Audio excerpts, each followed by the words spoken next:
a mixture of things. Usually in the fall, most of the oysters are out on the farm, which is right out back here. And what we turn our attention to are scallops. We start to grow bay scallops. And so we had all these 2 rooms full of scallops, the parents in these tanks. And then we had probably 10 or 20 million larvae in the next room. We lost all that, largely due to the fact that salinity went almost to fresh water here. And so scallops can't take that, so they all passed away. We also had about, 6,000 scallops on the farm. We lost all of those. We had 26,000 clams on the farm as part of another project.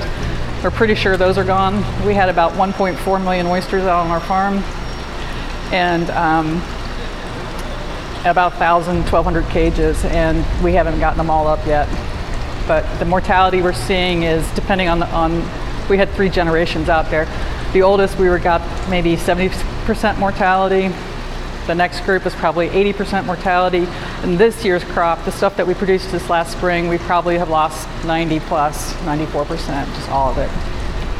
It'll put us back a little while. So the groups that we produced this spring this was our 3rd generation of selection. So we were starting really to see some things moving forward. And depending on how much we're going to retrieve from that, we may have lost all of those lines.